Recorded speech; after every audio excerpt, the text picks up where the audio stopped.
Campus front of India आज़ादी का नाम है, इंसाफ का नाम है और जुनून का नाम है।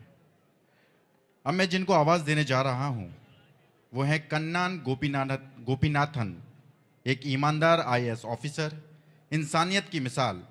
जब जम्मू और कश्मीर की आवाम की मर्जी के बिना सेंट्रल गवर्नमेंट ने आर्टिकल 370 को हटाया तो कन्नान गोपीनाथन ही थे जो उसके खिलाफ आवाज़ उठाते रहे और अपने ओहदे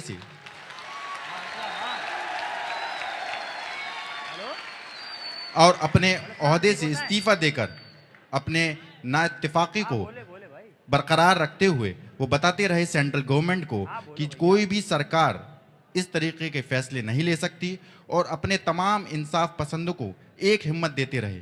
उनके इस फैसले पर हम कैंपस फ्रंट ऑफ इंडिया उनको सलाम करते हैं और तहे दिल से उनका इस्तकबाल करते हैं। कन्नान गोपीनाथन साहब, मैं आवाज दे रहा हूं कन्नान गोपीनाथन साहब को माइक पर।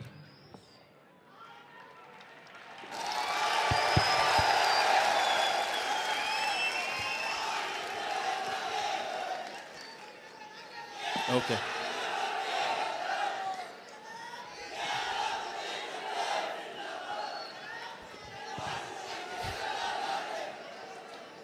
हिंदी में बोलूं या मलयालती पर्याण ना तमिल पेसलामा?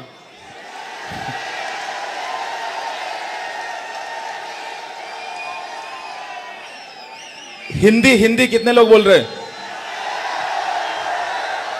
ठीक है,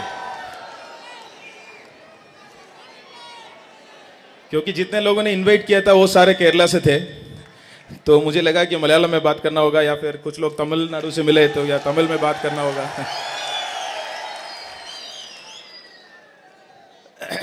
पहली बात, मैं अपनी रेस्पेक्ट्स रखना चाहूँगा श्वेता भट्ट मैम को, क्योंकि जो उन्होंने इस दौर में गुजरा है उसके लिए हम सबको उनको सलाम करना चाहिए और तहे दिल से उनकी इज्जत हमेशा और उनको अपनी दुआ में हम हर दिन रखना चाहिए।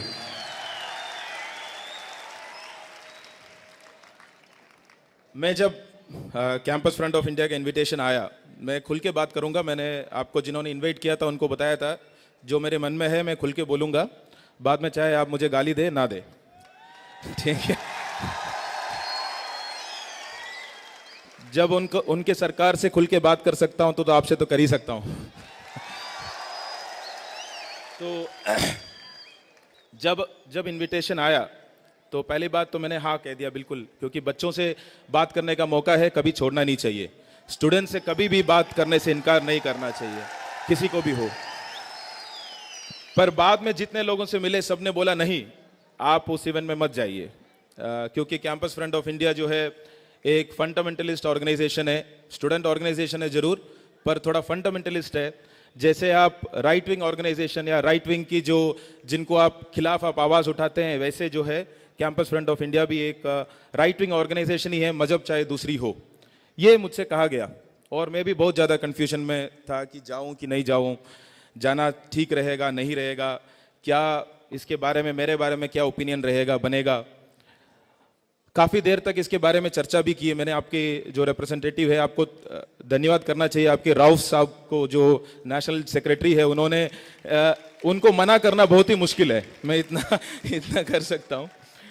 तो उन्होंने बोला नहीं, आपको जो कहना है आप खुल के कह सकते हैं और जो भी आपको कहना है, पर हम आइए हमारे स्टूडेंट से आप बात ज़रूर करिए।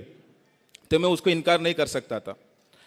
तो मैं आपसे एक वादा लेना चाहता हूं, जिनके खिलाफ आप लड़ रहे हैं, जो राइट विंग फंडामेंटल जिनको आप कह रहे हैं कि सोशल इविल है, आप वो ना बनिए अपनी मजहब के लिए, क्योंकि एक तरफ वो सोशल इविल है तो ये भी दूसरी तरफ सोशल इविल बन सकता है। तो खुद से भी वो जो टेंडेंसी है उससे हर दिन लड़ना जरूरी है। तो मेरी एक मैसेज पहले आपकी तरफ से ये है। मैं आया तो देखा कि कुछ दिल्ली पुलिस के लोग हैं, जो पहले मैं इधर था, एसडीएम साकेत वगैरह भी रहा हूं, तो दिल्ली में हमारी कुछ टाइम से ऐसे हुआ है कि प्रोटेस्ट करना, अभी आपके जो उन्होंने बताया कि प्रोटेस्ट करना, हमने काफ़ी सारे स्टूडेंट की राइट के लिए, जो उनके अधिकारों के लिए हमने प्रोटेस्ट किया है। और प्रोटेस्ट जब करते तो कौन रोकते थे आपको? आप जब प्रोटेस्ट करते थे तो रोकते कौन थे? कल किसने प्रोटेस्ट किया?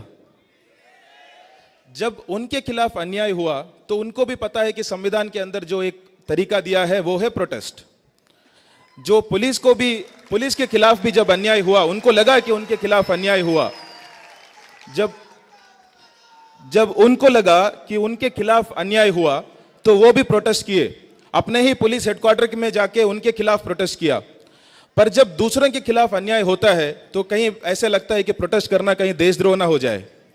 अपनी हक के लिए प्रोटेस्ट करना, संविधान जो है आपको हक दिया है, जो आर्टिकल 19 के अंदर, उसको पूरी दिल से इस्तेमाल कर लीजिए और आपकी हक है। अगर उसको आप इस्तेमाल नहीं करेंगे तो भूल जाएंगे कि आपके एक ऐसा हक भी था। और इसी हक को इस्तेमाल करते हुए इस देश आजाद हुए हैं, इसी हक को इस्तेमाल करते हुए इमरजेंसी जैसे दूसरे टाइम से भी हमने गुजरे हैं। मैं इसलिए ये कह रहा हूं क्योंकि अभी लखनऊ गया था कुछ टाइम 10 दिन पहले किसी और एक चीज पे बात करने के लिए, तो उधर टाइम्स ऑफ इंडिया में देखा। मैं हर जगह जा रहा हूं, हर शहर जा रहा हूं, कश्मीर के मुद्दे पे क्यों मैंने इस्तीफा दिया और कश्मीर पे मुद्दे पे मैं क्यों अपनी सिर्फ सरकार से नाराज नहीं हूं, अपनी देश से नाराज हूं, आपसे भी नाराज हूं, सबसे नाराज हूं। क्यों मैं नाराज हूं, ये चीज बताने के लिए मैं हर जगह जाता हूं। क्योंकि एक पूरी जो प्रदेश है, वहां की आवाम की पूरी फंडामेंटल राइट्स, उनकी जो मौलिक अधिकार है, जितने भी राइट्स है, एक दिन सरकार ने डिसाइड कर लिया कि नहीं, हम इसके बाद इनको कोई भी फंडामेंटल राइट्स नहीं है। आज उनकी सुनवाई हो रही है सुप्रीम कोर्ट में 3 महीने के बाद। पर उस टाइम से आज लेकर वहां के जो फंडामेंटल राइट्स है, जैसे आप आके अब यहाँ पे बैठ रहे हैं, हम जिसे बात कर रहे हैं, आप मिलने का, फोन यूज करने का, लैंडलाइन यूज करने का, इंटरनेट यूज करने का, बाहर निकलने का, कई सारे लीडर्स तो अभी भी उनके डिटेंशन में है। तो एक प्रदेश की पूरी जनता के साथ जब ऐसे किया हमारी एक चुनी हुई सरकार ने, पूरी देश ने तय कर लिया कि हम चुप बैठेंगे, हम उसके बारे में कुछ भी नहीं बोलेंगे, क्योंकि वो कश्मीर में हो रहा है। और कश्मीर को ऐसे बता दिया गया क्योंकि कश्मीर में हो रहा है, वो तो कोई आतंकवाद से मिटने के लिए हो रहा है, तो इसलिए उसके ऊपर सवाल ना उठाए।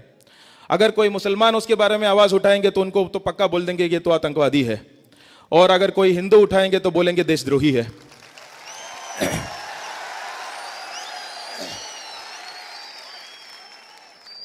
अपनी ही जनता के हक के लिए लड़ना कभी देशद्रोह नहीं हो सकता।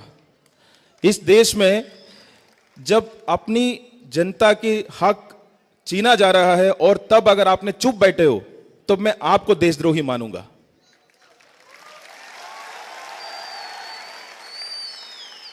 और हम में से कई लोग, आप में सब लोग चुप बैठे थे, और एक्चुअली में वाकई में यही हमने साबित कर दिया कि हम देशद्रोही है, क्योंकि हमने अपने लिए सोचा। सिर्फ हमें तो कोई फर्क नहीं पड़ रहा है ना, हमारे घर तो चल रहा है, हमारे नौकरी पे तो फर्क नहीं पड़ा है, हमने तो अपने बच्चे तो पढ़ाई कर रहे हैं, कौन करेगा उनके लिए? अगर आवाज क्यों उठाएंगे, वो क्यों पुलिस लेके जाएगा, या फिर अननेसेसरी क्यों बेकार में ये सब में पढ़ना है?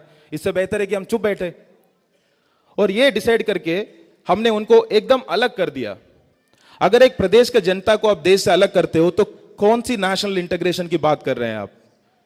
अगर देश एक है, अब आपके शरीर को मान लीजिए यहां पे कुछ चुभता है तो दर्द कहां होता है? अगर मान लीजिए आपकी उंगली में कुछ चुभा है, दर्द कहां होता है? यहां होगी ना। देश भी ऐसे ही है, अगर कश्मीर में चुभा है तो दर्द यहां होना चाहिए। अगर वो दर्द नहीं होता है तो हमें पूछना चाहिए, सोचना चाहिए कि हम जिसको देश समझ रहे हैं वाकई में देश है क्या? ये चीज हमने भूल गए। हमें लगा कि अपनी अपनी जो काम करना है, अपनी शाम को जाके कहीं मूवी देखना है या फिर कुछ टीवी देखना है, नेटफ्लिक्स करना है, यही है देश। ये देश लड़के हमने यहां तक एक डेमोक्रेसी, एक जो अभी बोल रहे थे लोकतंत्र के लिए, लोकतंत्र को बहाल करे, ये लोकतंत्र यहां तक आने के लिए बहुत लोगों ने कुर्बानी दी है, बहुत लोगों ने लड़ा है। पर इस जनरेशन, हम और आप मिलके जो इस जनरेशन है, ये क्या लोकतंत्र के लिए लड़ाई लड़ने के लिए तैयार है या नहीं? तैयार है या नहीं?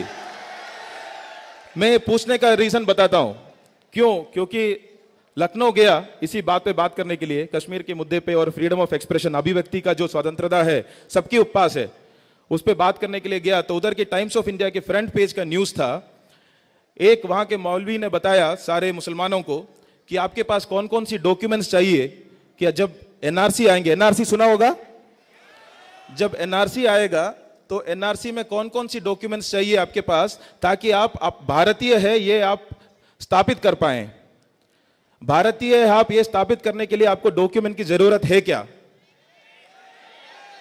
अगर आपसे पूछते हैं कि 70 से पहले 51 से पहले का डॉक्यूमेंट लेके आए आप भारतीय है प्रूव करने के लिए, तो फिर हम ऐसे कैसे भारतीय रह सकते हैं इस देश में? 70 से पहले डॉक्यूमेंट किन के पास नहीं होता है?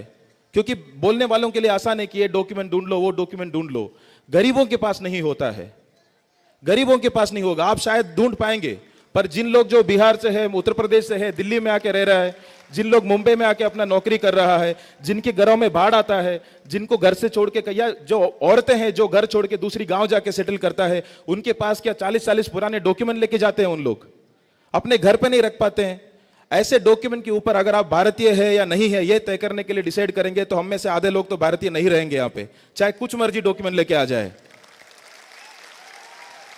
तो इस चीज को आप ऐसा मत सोचिए कि सरकार कह रहे है कि एनआरसी लेके आएंगे तो तुरंत डॉक्यूमेंट के लिए नहीं। अगर किसान 2014 में लैंड एक्विजिशन की बिल, जो भू अधिग्रहण का बिल के खिलाफ किसान आंदोलन करके उसको वापस करवाया जा सकता है, एनआरसी के बिल भी अगर हम आंदोलन करें तो वापस करवाया जा सकता है। पर क्या हम डॉक्यूमेंट ढूंढने में व्यस्त रहना चाहता है? आंदोलन करके ऐसे सवाल, जो ऐसे बिल एनआरसी या फिर ऐसे कम्युनल सिटीजनशिप अमेंडमेंट बिल इस देश में नहीं हो सकता, चाहे 543 की बहुमत लेके क्यों ना आए हो आप, ये चीज इस देश में नहीं हो सकता। ये हम इस सरकार को बताना चाहते हैं।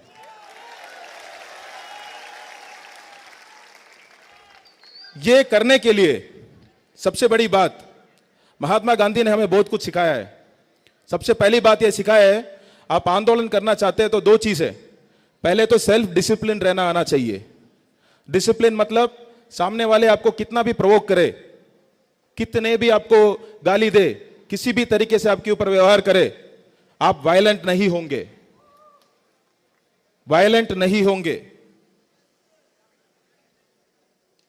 इस चीज पे तालियां मैं चाहता हूं आपसे, क्योंकि हमसे कहीं गुना ताकतवर वाले ब्रिटिश से हमने आजादी बिना वायलेंट होते ही जीता है। बिना वायलेंट होके ही ये लड़ाई भी हम जीतेंगे जरूर। इस देश में मैं समझता हूं, ऐसे एक देश में रहना, अगर ऐसे नौबत आए, एनआरसी के तहत जैसे नौबत आए, बिल आए और उसके बाद डॉक्यूमेंट करने का नौबत आए, तो मैं आपसे ये वादा करता हूं, मैं अपना डॉक्यूमेंट नहीं दिखाऊंगा। जाएंगे डिटेंशन सेंटर तो साथ में जाएंगे, पर प्लीज आप अपने जो जितने भी है वहां पे भी उनको ये कम्युनिकेशन कर दीजिएगा। आप, मैं खुल के कह रहा हूं, ये दिल्ली में आके ही कह रहा हूं, ये कम्युनिकेशन आप कर लीजिए। इसको सिर्फ डॉक्यूमेंट ढूंढने के तक मत सीमित रखिए। एक 20 करोड़ की आबादी है, उनको बताया जा रहा है कि अगर एक तरीके का मजहब है तो हम सिटीजनशिप अमेंडमेंट बिल नहीं कराएंगे, उसमें आप सिटीजनशिप नहीं देंगे। ये सब चीज एक डेमोक्रेटिक इंडिया में नहीं हो सकता। ये चीज सरकार को हमें 100% एकदम मुंह पे बताना पड़ेगा कि नहीं हो सकता, मतलब नहीं हो सकता। आप अपने अपने पॉलिटिकल लीडर्स जहां जहां से भी आप आते हैं, उन सबको ये चीज बता दीजिए, साथ में रहे, सब लोग साथ में रहे तो ये चीज हो सकता है और हम जरूर इसको करेंगे। दूसरी बात, आप में से यूपीएससी के लिए तैयारी वगैरह करते हैं? नहीं? तो फिर काम क्या कर रहे थे कैंपस फ्रंट ऑफ इंडिया 10 साल? इनमें आप में से कई लोग, मेरा आपसे गुजारिश है, आप प्लीज, क्योंकि मैंने इस्तीफा दिया, इससे डिसअपॉइंट मत होइए। आप अगर अंदर जाएंगे तभी ऐसे कोई मौका आएगा तो इस्तीफा दे सकते हैं, है ना? तो पहले जो है आप प्लीज अपनी जो एजुकेशन है उस पर पूरा ध्यान दीजिए। साथ में ही एजुकेशन, महात्मा गांधी ने, मैं इनको एक बार कह रहा था कि सारे बच्चों को अपने जो फ्रीडम मूवमेंट चल रहा था, मेरे पास 2 मिनट है ना, 1 मिनट, 1 मिनट है। जब फ्रीडम मूवमेंट चल रहा था तब अपने माँ बाप बच्चों को बोल रहे थे कि यार तुम क्यों आज़ादी की लड़ाई में लड़ना चाहते हो, ये घर पे रहो, क्यों आप ये सब करना चाहते हो? तो महात्मा गांधी को बच्चों को बोलना पड़ा, अगर सच्चाई के खोज में अपने माँ बाप को भी कभी डिसोबे करना पड़े, उनकी बात भी नकारना पड़े नॉन वायलेंटली, तो पूरी इज्जत देके पोलाइटली, जैसे प्रहलाद ने किया वैसे आप करिए। ये महात्मा गांधी ने उस टाइम जो यूथ है उनको कहा था। क्योंकि क्या होता है, हमें लगता है कि जो हमने पाया है वो बहुत कुछ है और खोने के लिए बहुत कुछ है। पर अगर देश खो बैठे, जो जो भी आपने पाया है ना, वो किसी कीमत का नहीं रहेगा। तो ये चीज ध्यान रखिए, खोने के लिए एक ही चीज है, वो है अपनी देश, और उसके लिए पूरी जी जान लगा के लड़िए। धन्यवाद।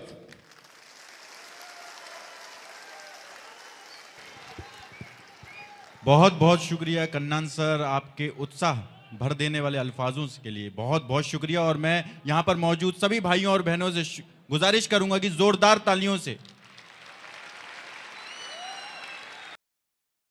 मिलर टाइम्स की वीडियोस देखने के लिए यहां क्लिक करके सब्सक्राइब करें और हाँ, बेल आइकन जरूर दबाएं। अगर फेसबुक पर देख रहे हैं तो पेज लाइक करें। ताज़ा तरीन खबरों और मज़ामीन के लिए विजिट करें हमारी वेबसाइट www.millertimes.com। हमारी ये वेबसाइट उर्दू, हिंदी, इंग्लिश तीनों लैंग्वेज में मौजूद है।